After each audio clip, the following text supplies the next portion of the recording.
Right. Hey. Aha, now you got it. Guys. Yes, now you're there. Okay. Calling Chris Anderson in London.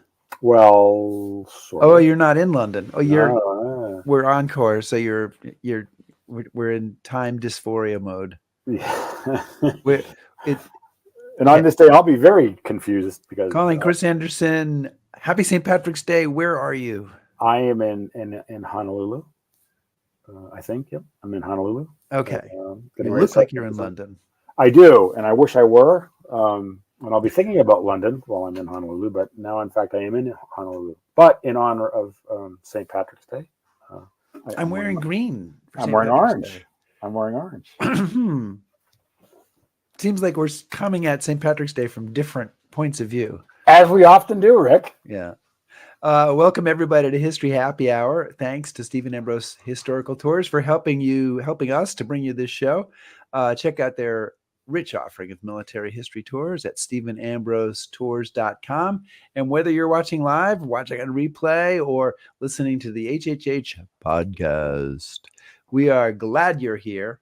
And this week we'll be replaying the show we did about Bass Reeves, Black Sheriff Marshal, Federal Marshal, yeah. in the West, who it's really one of our most popular shows. It's one of the most popular shows, most watched shows we've did. So you might want to be checking that out. Yeah, and it's a nice kind of bit of history that we don't know enough about. So yeah.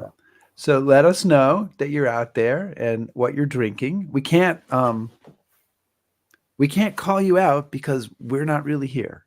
Well, we check all the notes later. But we will be going back and look, right? So you better tell us if you're here. I want to see lots of Guinness. And I want to thank everybody who supports us, and Chris does too, on Patreon, especially our top shelf patrons. You can join this group by clicking on patreon.com/History Happy Hour. I think you're supposed to say join this august body or something. Join this august body of learned and generous souls. Yeah, that sounds much better. Yes, thank you so much, my learned and generous friends and supporters.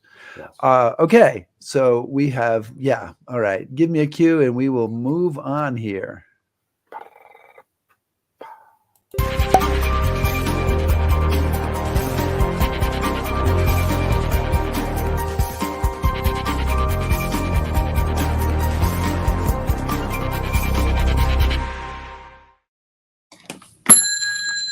The bar is open. The bar is open, and today we are going to talk about Bass Reeves. He was born into slavery. He never learned to read or write, but nevertheless, this African-American deputy federal marshal became one of the most feared and respected lawmen in the Old West. And historian and author Art Burton has spent many years researching the story of Bass Reeves, who he says may be the outstanding lawman of the Wild West era. We'll ask him why he thinks that. And Art is the author of the book Black Gun, Silver Star, The Life and Legend of Frontier Marshal Bass Reeves. There's a new edition of this book that's recently been published. And so we want to say, Art, we're going to add you to the stream. Thank you so much for joining us today on History Happy Hour. Good afternoon. Great. And Art is joining us, we want to say, from here in Chicago, Chris. So he's, we're practically in the same, it's like we're almost. You're going to shake hands, right? Yeah. Because Chicago's a really small place, I hear. Right? Yeah. Yeah. It's a little village. Listen, Art, when did you first hear the story of Bass Reeves, and what made you want to spend so much time writing about him and researching his story? Well, going back to the age of 11, I heard my grandparents mention the name. They didn't know a lot about him. They lived in Arcadia, Oklahoma. That's where my mother was from. And they mentioned his name. They didn't know a lot about him. But later on, after I got married, around 1985, I went to Oklahoma for a family reunion. And me and my cousins were talking about the lack of African-American history that had been recorded. And my cousin's roommate was with us at the time, and he stated he was from Reeves Edition. in Muskogee, Oklahoma, and it was named for Bass Reeves, who had been a lawman. And I had never heard of a part of a town named for a lawman, and I thought that was kind of unique. And I decided to find out what I could about it. And the initial stories I got sounded a little bit strange to me because it was kind of over the top. And I asked the Northeastern State University Library in Tahlequah, Oklahoma, about Reeves Edition. That's the largest state university near Muskogee, Oklahoma. And they sent me a chart and information that stated that Reeves Edition was named for a white banker named Ira Reeves. So yeah, that kind of threw me. So when I got that information, I decided to see what lawmen in the West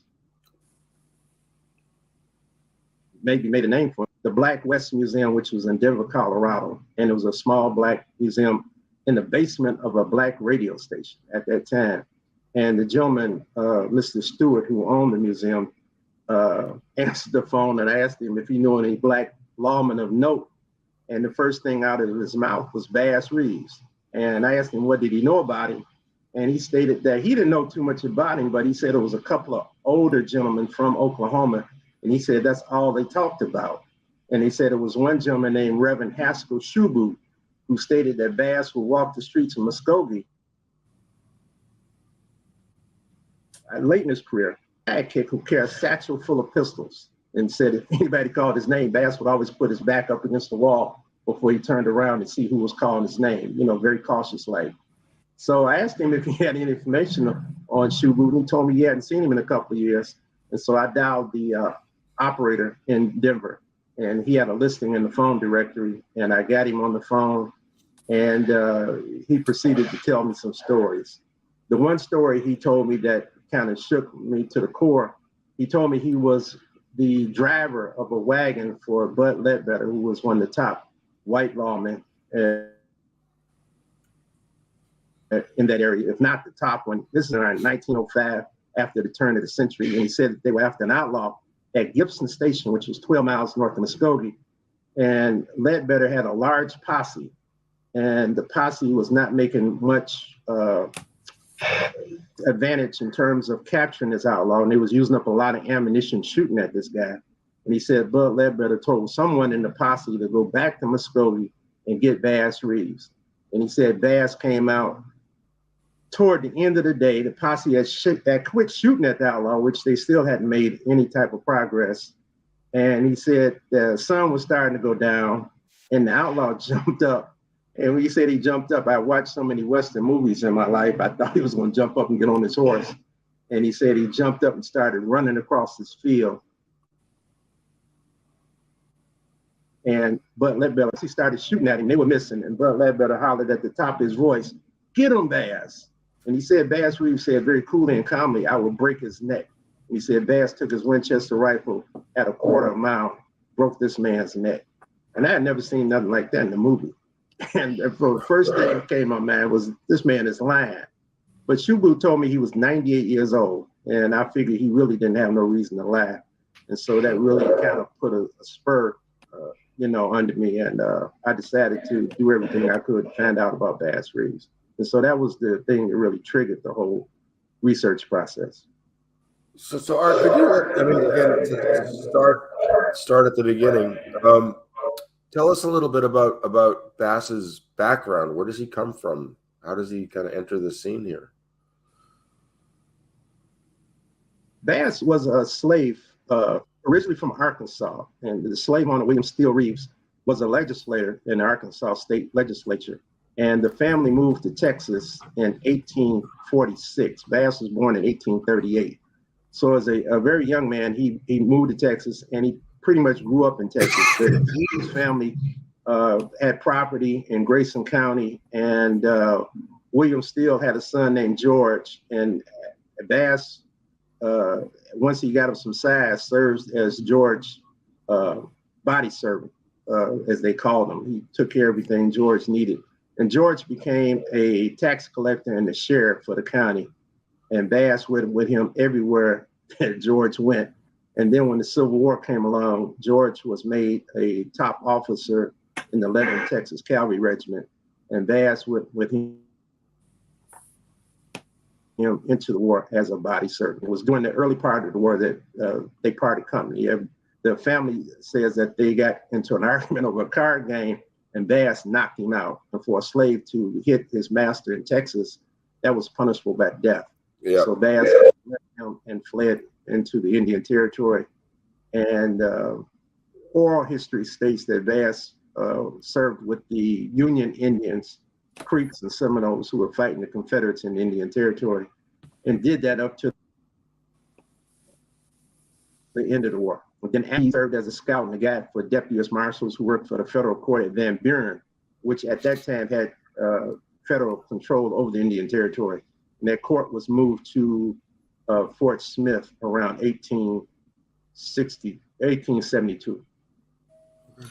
So he is he's hired, he's signed on to work out of Fort Smith, which is right on the western border of Arkansas. It's right on the Oklahoma border. And give us a sense of what the work he is doing involves, and also introduce us, if you can, in the course of that, to the judge who plays an important role in his life, Isaac Parker. Right. Well, Bass, in terms of serving as a scout and a guide, which would make him a posseman for various marshals. In 75, Parker takes over the court, and shortly thereafter, Bass is given a commission as a deputy U.S. marshal. One of the erroneous things that's stated all over the internet, and a lot of people repeat it, that Bass was the first black deputy west of the Mississippi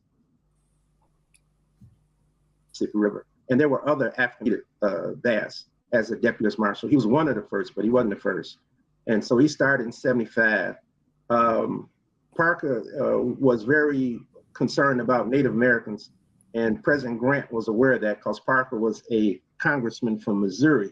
And so he gave him that job as the chief jurist for the Fort Smith Court. Fort Smith Court was the largest federal court in the United States at that time. It covered approximately 75,000 square miles.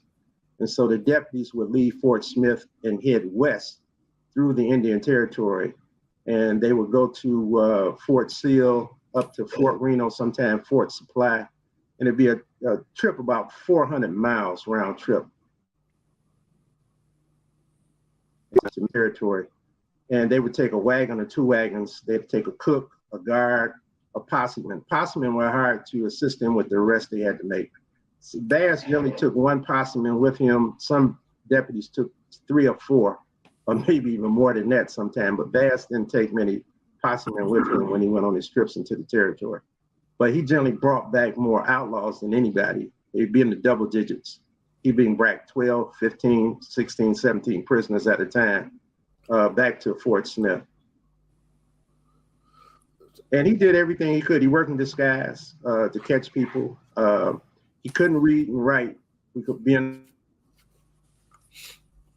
a former slave. He was never taught to read and write, but he would memorize his warrants. On the average, he'd have as many as 30 warrants at a time, and he'd have somebody read the warrants off to him, and he would remember each warrant and what they were for on every trip. And due to his memory, in the 32 years, he never brought back the wrong criminal because of his handicap and being able not to read. Wow. Bass was very good with guns. During the war, as far as I could ascertain, he learned to master both pistol and rifle.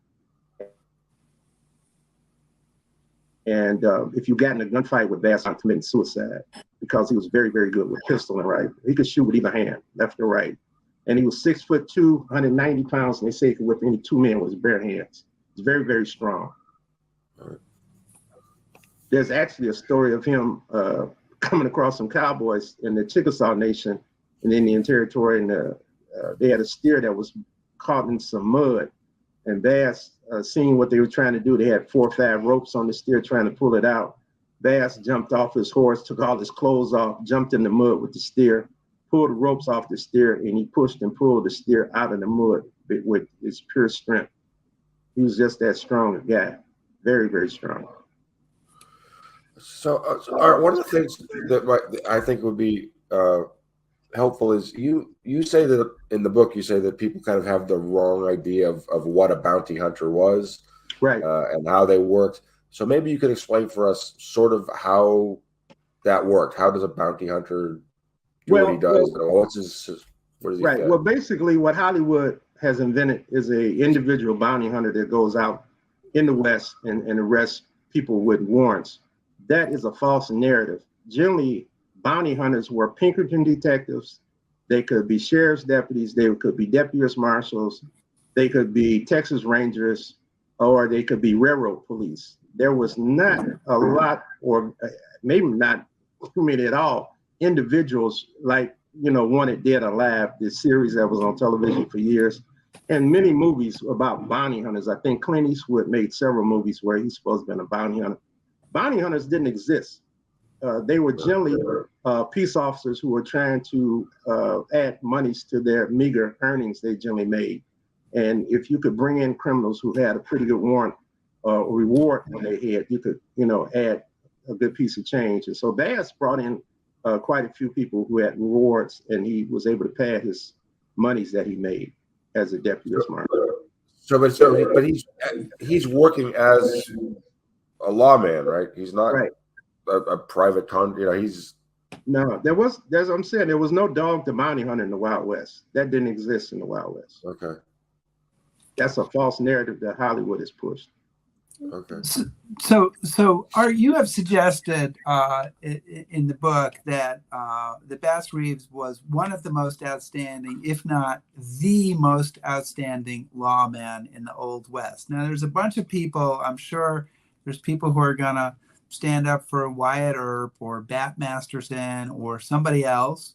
So tell us what it is about Bass that you think made him the best, and give us some examples of the technique he used or the things that he accomplished that leads you to that conclusion.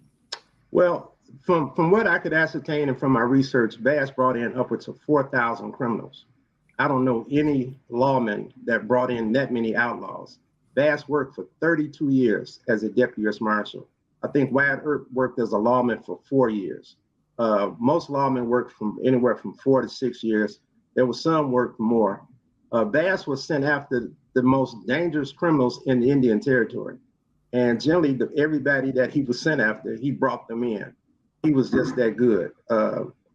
He was just very, once he got on your trail, you'd have to leave the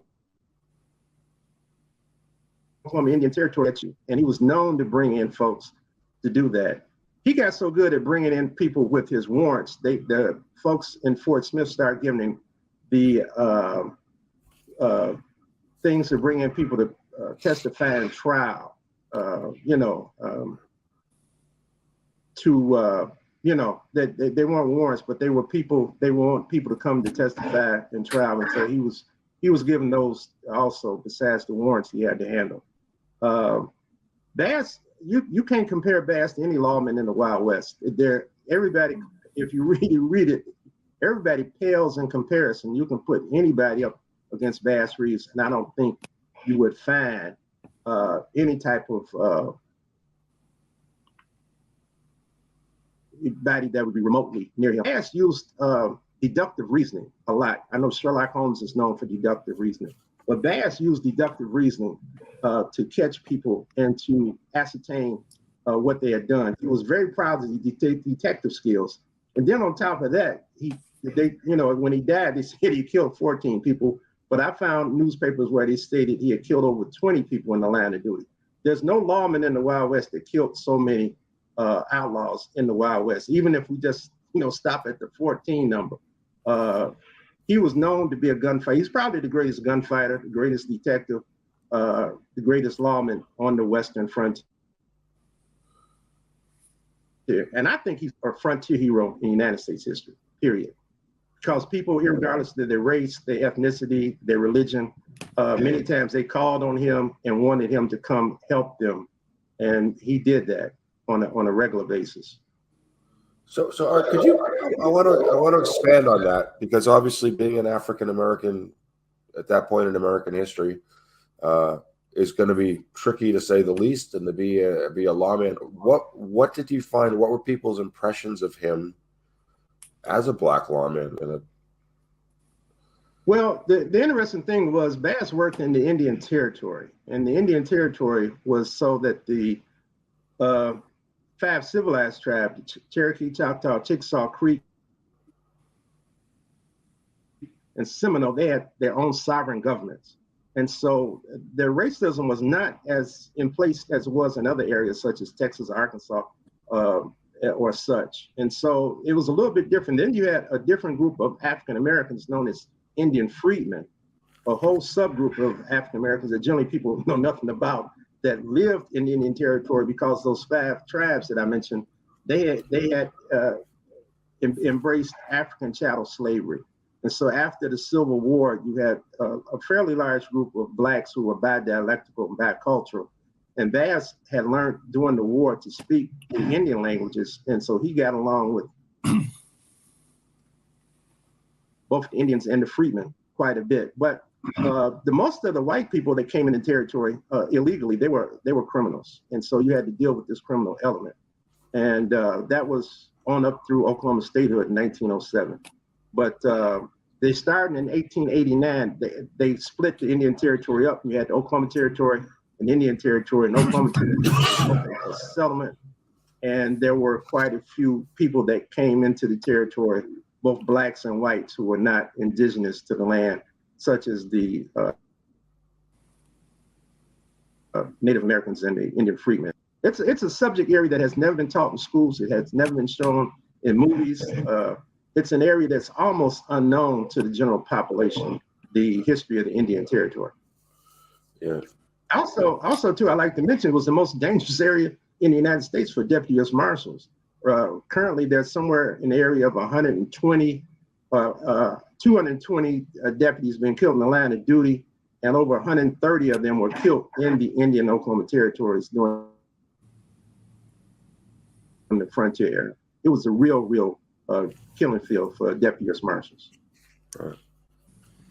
So Bass, we have a question from one of our audience members who happens to be quite nearby. Is there any credible evidence that supports the legend that Bass Reeves was the model for the Lone Ranger? And I know this is a topic that you mentioned in the book, so go at it.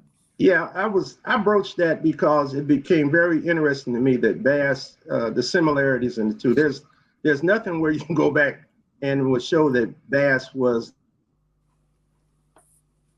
the inspiration for the Lone Ranger, because the Lone Ranger came out in 1933. Racism in the United States was at its zenith, at its highest. But Bass worked with Indians as a posseman, so he had Indian sidekicks. He handed out silver dollars. The Lone Ranger handed out silver bullets. Bass worked in disguise on a regular basis. That was part of his MO. Many times people that remember his name, they just called him the Black Marshal. He was from Texas. The Lone Ranger's last name was Reed, very close to Reeves. Bass rode a white horse, a gray horse that had appearances of being white.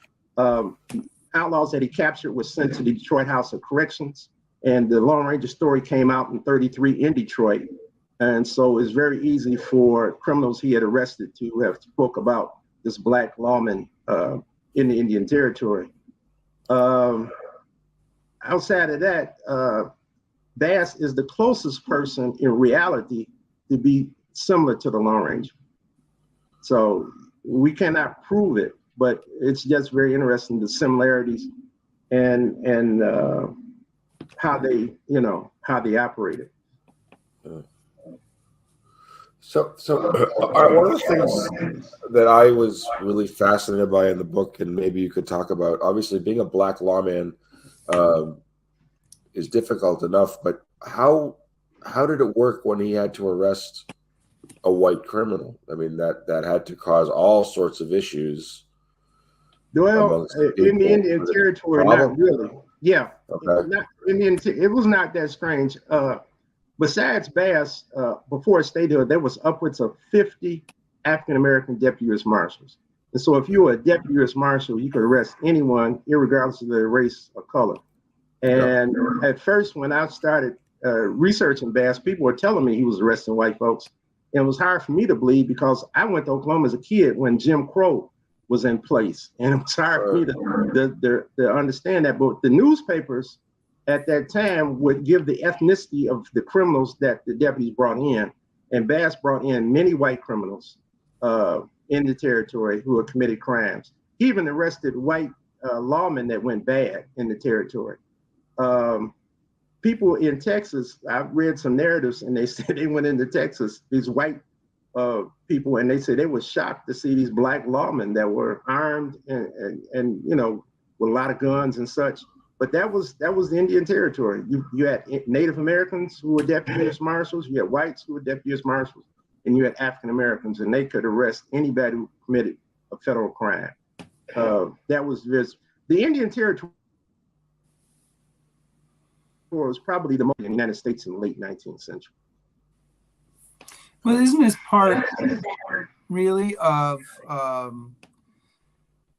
the fact that the Old West has been kind of scrubbed of Black people in terms of the way it's been portrayed, that in fact there were a large percentage of Black cowboys? You're talking about all the people there are who are Black deputy marshals, that there is a strong presence here, a strong African-American presence that simply got forgotten or purposely left out by history. Yeah, if you take a look at African Americans who were mountain men, there were quite a few African Americans who were scouts, and you could probably look at the 4 regiments, the 9th and 10th Cavalry Regiment, 24th and 25th Infantry Regiment, and they did as much or more than any U.S. military units did on the Western frontier. And most of the time, if you read narratives about people being rescued, irregardless who they were, it was generally the Buffalo Soldiers, the Black cavalry troops coming to the rescue. I wrote about that in my second book, Black, Buckskin, and Blue, African American Scouts and Soldiers on the Western Frontier. So when, you know, you talk about Muskogee, and you talk about the Indian, when does that start to change, and how does that start to change? Because you said that when you went there as youth, you went there during Jim Crow, and we're talking about a time when there were people of all sorts in the territory. Yeah, exactly. The territories, both Indian and Oklahoma territories, are fairly integrated. The Indian Territory more so than the Oklahoma Territory, but you had upwards of 40 Black towns after people started opening up the territory. There's nowhere in the United States where you have 40 Black towns. Oklahoma was fairly fluid up until statehood in 1907. The first 2 laws that the legislature enacted were Jim Crow laws. So it kind of flipped right at statehood. And the legislators, the people who were politicians, had told Teddy Roosevelt that they weren't going to enact these laws, but that was the first thing they did when they were trying to become a state. So it changed quite a bit. And generally, the political power in Indian Territory was in the Native Americans' hands. It wasn't in white people's hands prior to statehood. And so they generally, lost all of their political power at statehood. Now, due to the fact that oil was discovered in the Indian Territory at statehood, the white legislators made Native Americans honorary white people. And Black folks, if they were Blacks who were, as they were called, state Negroes, those were the ones came from other states, or the Indian freedmen, they both had to deal with the Jim Crow laws. And that really forced those 2 groups to come together where they hadn't done so before. Most of your Black outlaws in Indian Territory were Indian freedmen, and there were some really bad ones. Yeah. So in 1884, Bass Reeves shoots and kills the cook on one of his expeditions, Walter Leach, and 2 years later he's brought up on murder charges. Right. He claims it's an accident, and he's eventually found not guilty. But some of the newspaper articles that you include in the book suggest that he was suspected at that time of other evil doings, which goes a little bit against the kind of the picture you're painting. And there's a quote from one of the articles: "Rumors reached here frequently that he is in league with some of the worst cutthroats and outlaws in the Indian country." Now, is this a false news narrative? Is this fake news coming from this newspaper, or were there suspicions that Bass Reeves had was playing both sides of the street there? No, I think it was the fact that he was so famous and he was so popular that many of the newspapers, which were white-controlled newspapers, didn't give him good press. He never got good press from the Van Buren, Arkansas newspapers, where he he was on the the line, the fence line, his whole career, and so he did get a lot of bad press. And he was never trumpeted too much. Sometimes they would talk about how great a job he was doing, but sometimes those newspapers were like in Texas and said, talk about, his legendary status. But he got a lot of bad press. A lot of it wasn't warranted, but a lot of it was due to racism. I think from whoever was, owning the newspaper and writing stories in newspapers. But he did such a good job that even with the bad press, it couldn't stop him. I mean, even with a murder trial, you would think these days if a cop is at a murder trial that he's not going to get his job back, but Bass Reeves goes back to work and keeps going for another 20 years after that. Right. Yeah, he's the only deputy U.S. Marshal that I found that was had to stand a murder trial and came back and went to work as a deputy U.S. Marshal. The only one I found, and he was very focused on what he had to do. That trial proved to be an accidental shooting where he shot his cook, even though him and his cook had been arguing earlier the day before the shooting. But that proved to be accidental, and the jury found him not guilty, and he went back to work as a deputy U.S. Marshal. He worked out of the Fort Smith, Arkansas court up till 1893. Then he transferred over to the Paris, Texas court, which had jurisdiction at that time over the Chickasaw and Choctaw nations. And he served that court till 97. And then 97, he was transferred to the federal court at Muskogee, Oklahoma. And he worked there his last 10 years of his life. The federal courts came into the Indian Territory around 1895. So another one of the cases, though, that's pretty remarkable, I thought, and says something about him as a lawman, had to have been probably his most difficult arrest, as he arrests his own son. Right. Can you maybe talk a little bit about that case and what you think that says about Bass as a lawman? Correct. After Bass had transferred to the Muskogee court, his son lived in Muskogee, and his son had a bad relationship with his wife. And in 1902, he murdered his wife. And Leo Bennett was the U.S. Marshal for Muskogee at that time, and he didn't really want to give the warrant to Bass, but Bass told him he didn't want any of the other deputies to get hurt arresting his son and to give him the warrant. And he went out and brought his son in for capital murder, and his son was prosecuted and went to the federal prison at Leavenworth, where he got life. I think he served approximately 13 years before he was released, and they said he was the model prisoner while he was at Leavenworth Federal Prison. Interesting thing is that Bass arrested the minister that baptized him in Muskogee for selling illegal whiskey. So, Bass had no qualms about arresting anyone if they committed the crime. And he was very, very, focused on doing that.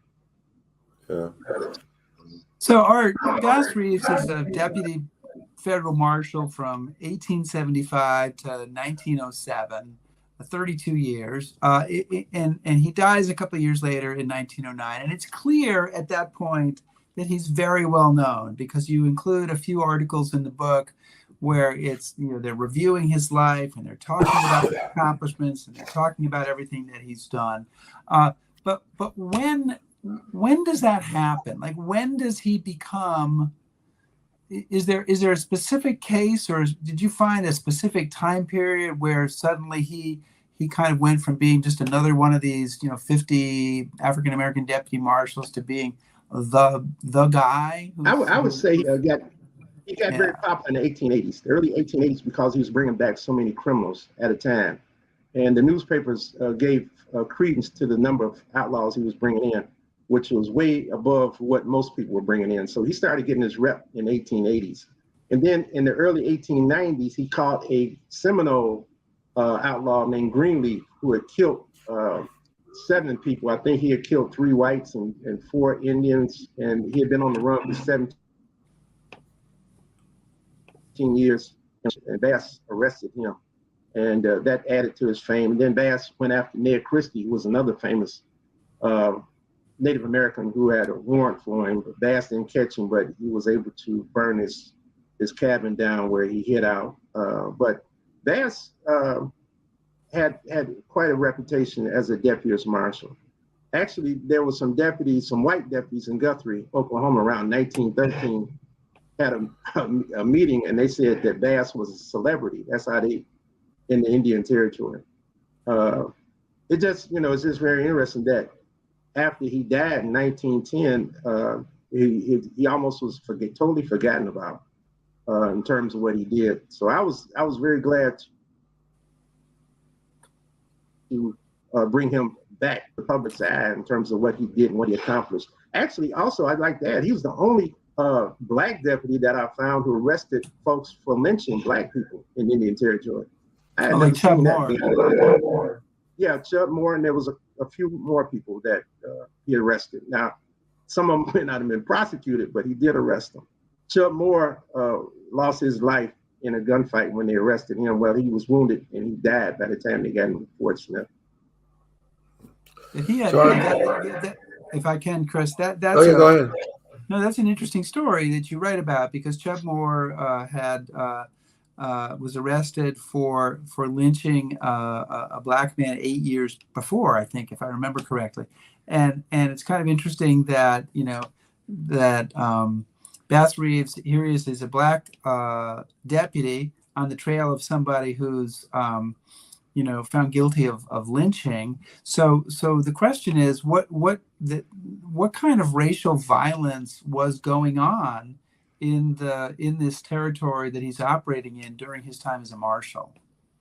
Racial violence was very rare in the Indian Territory. It was not that common. It was very rare. It did occur from time to time, but it was not as common as in other states. And they didn't have any racial violence in Oklahoma until after statehood in the 20s and 30s, where it got the worst. And, you had the worst race riot or race massacre, you can call it in history, in the United States, in Tulsa in 1921. But no, it wasn't that bad during the territorial era at all. Right. And so, Art, and doing your research, you talk a little bit in the book, or you talk a lot of it in the book, about how the West is changing, at statehood, and you mentioned the effect of Plessy v. Ferguson on Bass, and right. What was that change, and how does that change how his job does? And did you find anything where he says, or other people say, it's harder for him to do his job as the West changes? Right. Yeah, it's very interesting. Reconstruction ended around 1877. And the Fort Smith court, the majority of the jailers, the turnkeys, and the people that worked at the Fort Smith federal court were African American. But in Fort Smith, Arkansas, the Democrats were able to take over the politics in Fort Smith.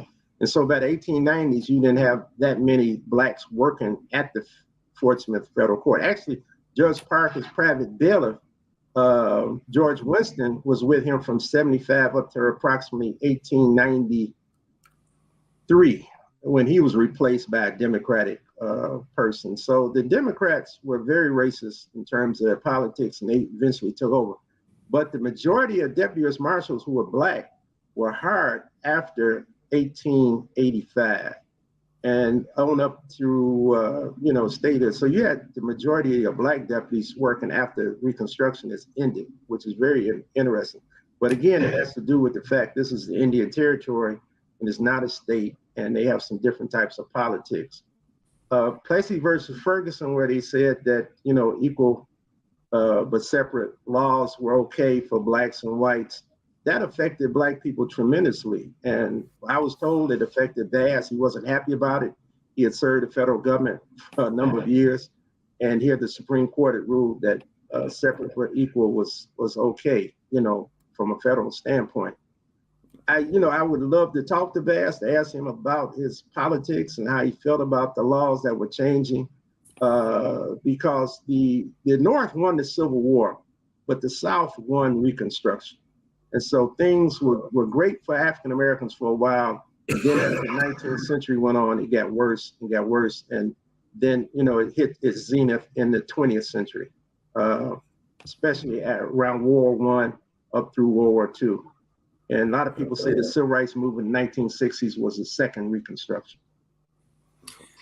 Art, Bass Reeves was, as we've mentioned a couple of times, was only one of a number of Black lawmen who've been kind of forgotten by history, and we see a few of them in this photo here from Muskogee, Oklahoma. Can you tell us about, not necessarily the people in this photo, but about any of the other Black lawmen that we should be remembering that might have been kind of left behind by history? Right. There was another lawman that started approximately around 1887, 88. His name is Grant Johnson, and he was an Indian freedman. He was part Chickasaw and Creek freedman, and he was a great lawman. And sometimes he and Bass worked together. He had a lot of Indian features, so if you look at him, he may look more Indian than he did African American. But he was a great lawman, and he was well respected, and he served out in Muskogee Court. He lived at Eufaula, and he did a great job. There were others, Rufus Cannon, who worked with a lot of the lawmen in the Indian Oklahoma territories, was quite a lawman during his period, had quite a rep. Bynum Colbert actually started before Bass. He started around 1872, and he worked up until 1896. And he was dismissed for misappropriation of funds, supposedly because he had put on his reports that he had went further than he actually had done, and he was reimbursed for mileage. And they said he got more money he should have, and he got 1 year of hard labor at Leavenworth. But Bynum Colbert was a former USCT soldier. He was in the 10th Cav Buffalo Soldiers, and he worked. He also was the first Black policeman in Fort Smith, Arkansas, but he worked from 1872 up to 1896 and did a very good job, arrested hundreds of people in the Indian Territory. And there were others. Like I said, there were upwards of 50 or more, and at least a dozen of them had fairly good names, as I can remember. Did a good job. So picking up on that, Art, maybe you could tell us a little bit, what were the Light Horse Police? The Light Horse Police were the police for the Indian nations in the Indian Territory. So the Cherokees started the Light Horse, but they didn't call their police Light Horse after the Civil War, but the other four tribes did. So you had a Creek Light Horse Police, you had the Chickasaw Light Horse Police, Choctaw Light Horse Police, and the Seminole Light Horse Police. And all these police pretty much answered to the principal chief. And all of those Indian nations had their own judges, they had their own courts, they had their own legislatures. And so the Light Horse Police was the police of the Indian nations. The Cherokee Nation after the Civil War had high sheriffs, and they had districts. And all the nations had districts, but they had the Light Horse Police. Now in 1880, they had one Indian agent for all 5 tribes. He started a unit called the United States Indian Police. And United States Indian Police, many of these guys were also Light Horse in their nations, but the United States Indian Police could go throughout the Indian nations, making arrests for crimes that were committed. And sometimes they were also, the leadership were also deputy U.S. Marshals. So the United States Indian Police worked with Bass, and Bass worked with many of the Light Horse policemen also in their districts. And so sometimes the Light Horse, they couldn't arrest people who were not citizens of the Indian nations, but they could hold them for the deputy U.S. Marshals to come and arrest. And Bass did that many times. And he used some of the Light Horse Police for his posse from time to time. So, Art, we have a few people commenting on the show, and I want to bring in one of the comments. One of the questions came from Robert Hammonds, and he wants you to talk about Bass's use of disguises to catch fugitives. And he's a master of disguise, isn't he? Yeah, Bass was a master of disguise. He would disguise himself as a cowboy, as a tramp, as an outlaw, as a minister. whatever he had to do to get next to people. Even the Indians had taught him to ride at distance where he could make himself appear smaller in the saddle than he actually was, because he was a big guy. But yeah, he did use disguise on numerous occasions to catch folks. There's several stories about some of his disguises. One time he disguised himself as a farmer, and some outlaws had robbed the principal chief of the Seminole Nation store, and Bass got an old ox wagon with some ox, and he drove the wagon to where he knew these outlaws were hiding, and he drove the wagon into a ditch and started hollering for help, and the outlaws felt they should come out and get this guy going, you know, because they didn't want people to know where they were, or bring attention to that location. And they came out and pulled the wagon out of the ditch, and as they were pulling the wagon out of the ditch, Bass pulled his guns out his overalls and told them they were under arrest. And he, you know, marched them to the sheriff's office. But he did that type of thing all the time. All the time he worked in disguise. And so that was very similar to the Lone Ranger. If you watch a lot of Lone Ranger shows, Lone Rangers work in disguise on many occasions. That's why I say it's one of those interesting things that, you know, it's very, you know, as you look at it, where did that come from? So one of the things that Rick and I like to do when we have authors on the show is we pick their brains for how they're able to conduct their research. Basically, we're looking for free advice. So one of the things that you say, or Daniel Littlefield says in the introduction to your book, he says, decades of racial bias in historical research and in development of research collection has resulted in a dearth of resources. So what I'd like you to talk about is how this has affected our knowledge of blacks in the West, but also, Sandy, how did your process, if there's not a lot of information, how did you go about finding the story of Bass Reeves and reconstructing it? Well, I read what Dr. Littlefield wrote. I don't think it was much different when I started. One of the first things I got from a lady who worked at a historical society where Bass lived was that they didn't keep Black people's history. So I knew that it was going to be hard. So I went through everything I could. After I got possessed, I went through newspapers, looking at files. I went through the WPA Workers Writers Project, where they had interviews from the 1930s. I went through oral stories. I talked to as many people as I could. Many people told me, you know, I need to talk to so-and-so who died a couple of years before.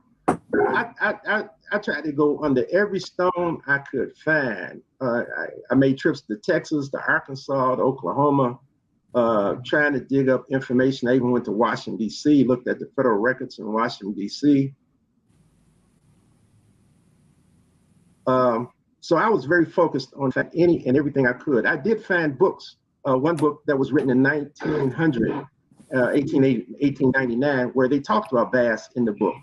And Bass was talked about more around the early part of the 20th century, or right before the 20th century, more than ever. He wasn't talked about very much again in a book until 1971, where a lady wrote a book about Black history in Oklahoma. But it was, you know, it was quite a challenge because this man was illiterate. He didn't leave memoirs. The family that owned him didn't leave any memoirs. And so I tried to, you know, look everywhere. I was very scattered. I think Sherlock Holmes would be very proud of me. Maybe Bass Reeves would be proud of you also. What I was saying on Bass Reeves. So look, here's a guy who is pretty famous in his day. Some glowing articles written about him around the time of his death. But as you say, then he kind of falls into the forgotten file. And you know, was there an active effort to suppress his story because he was Black, or is it just part of the kind of the racism of the period? Yeah, I think it was pretty much the racism of the period, and you just didn't get glowing reports. I mean, even the information that came out when Bass died was unusual at the time for a Black man to be written about as he was at his death. And so he didn't get a lot of national fame during his life like some people did. And then after he died, he was pretty much forgotten about. he was kicked to the curb, as they like to say in today's vernacular. But you know, it was just racism in the United States. Black folks did not get that much recognition. There was a gentleman who wrote a book called Invisible Man, and that's very true about African American history. I think a lot of people would be surprised if they ever found out the African American history in the U.S. military that went down in World War I and World War II prior to the Korean War and Vietnam, and even the Korean War. It's a lot of African American history that is not known, and it needs to be brought out. Yeah, we just did a show about that. Yeah. Well, yeah. No, I was just gonna say, picking up on that. What are the? I guess what are the stories that you didn't include in the book, or what are the things that you wish you could say about Reeves that still needs to be said? Well, I just got a contact by a detective with the Houston Police Department, and he said, "I like your book, but I don't see the Houston story in your book." And I was kind of surprised, but evidently Bass in 1893 was working for the Eastern District of Texas, and there was a murder in Houston, and he was sent to Houston to investigate, and he spent 3 months with the PERT in disguise, and finally got a confession from the guy, and he was prosecuted, but it took Bass 3 months to do that. And he traveled all through Texas. He traveled with the PERT from Dallas to Indian Territory to Louisiana, back to Dallas, and then Houston again. So he was with this guy for 3 months in 1896, but he did get the confession. So that's another side of Bass that I wasn't aware of, and it showed him being a detective to a great extent. Well, and it does seem like Bass Reeves is having a bit of a moment now. One of the commenters here is Dana, who's working on the documentary In Search of Bass Reeves, presumably with you. There's an episode or multiple episodes that are coming out from the 1883 series on Bass Reeves. You've got some other projects going on. Tell us a little bit about what's happening right now, and is he finally kind of being restored to the luster he deserves? Yeah, I think his name is out there now, and it's going to get bigger. He was in 80 Days Around the World, the BBC production. The movie on Netflix came out, The Harder They Fall, and they had somebody portraying Bass Reeves in that. Taylor Sheridan, you know, he has a series coming out on Bass. I don't know if any production will actually capture Bass the way he should be captured. You know, it's kind of hard. Just like making a movie about Muhammad Ali is pretty hard. Making a movie, I think there's going to be plenty of efforts out here. I would love to see an epic movie about Bass Reeves done one day. I'm actually assisting Morgan Freeman. He's also has a production where he's working on a series also on Bass to come out. But Taylor Sheridan is the first, and there'll be other efforts, I'm sure, on Bass, because he was the greatest frontier hero in American history. Period. I mean, you know, I don't see anybody you can compare him to.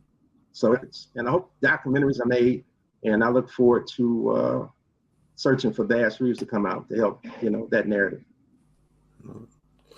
So, Art, before the show, we were talking a little bit, and we were talking about a great future for Bass Reeves, and in large measure, it's down to your research.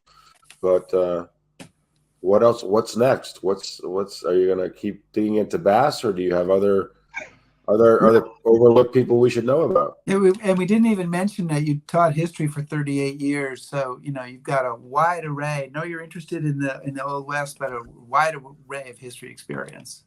Yeah, one of the things on my vision is to write a book about Muskogee. Muskogee was the wildest town in the Wild West, not Dodge City or Tombstone or Deadwood. Muskogee, Oklahoma was the wildest town in the Wild West. And so I'm trying to take a look at that and possibly write a book about it. I've written books on Cherokee Bill, who was a Black outlaw in the Wild West, basically in the Indian Territory. He's everything Hollywood tries to make Billy the Kid up to be. There's other people that I'm looking at also. So, the Wild West is wide open, and I hope that other people get involved and write about the African Americans' presence on the Western frontier, because it really needs to be addressed, because it's been an unknown quantity for far too long, and it's time for it to come out. There were a lot of great men and women on the Western frontier that did great things. Well, Art Burton, thank you so much. Thank you for joining us today Thank to you, talk Art. about your book, which is called Black Gun, Silver Star, The Life and Legend of Frontier Marshal Bass Reeves. We so appreciate you joining us on the show today. My pleasure. I was enjoyed to be here with you today and to share this you. information. And let us know how your new project moves forward. Yeah. Okay, I will. All right. Thank you. Take care. Thank you. Okay. Well, So that there. was a wonderful show. Great topic. I think it's been made into a TV series as well. Yeah. So really something glad to see it's been getting attention. Mm-hmm. And next week we will be another encore episode. We're bringing back is our episode on excavating Revolutionary War graves, and we focus on two excavations, one in Camden, South Carolina, and the other one in Red Hook, New Jersey. And yeah, they've been digging up British soldiers, patriots, Hessians, and making all sorts of discoveries, which is really pretty amazing. 250 years after Well, those I battles. remember too. The other thing that's kind of interesting is there are two different stories about two different digs, and they both have their own kind of unique sort of situations about them. So it was good. Yeah, it was very cool. So please join us then. And I have somehow failed to include in my notes my normal ending. I can't, it's browse us on Patreon. Follow us on Twitter. Shout at us on Twitter. I don't know. Back us on Listen to the patreon.com. podcast. Yeah. And because you do like one of these podcasts. Yeah. Anyway, thank you, everybody. Yeah, I'll get it there for the next show. Yeah. You have to say. I did. Thank you. You said you didn't say stay safe. So I did. Did you say it again? Yes. Stay safe, everyone.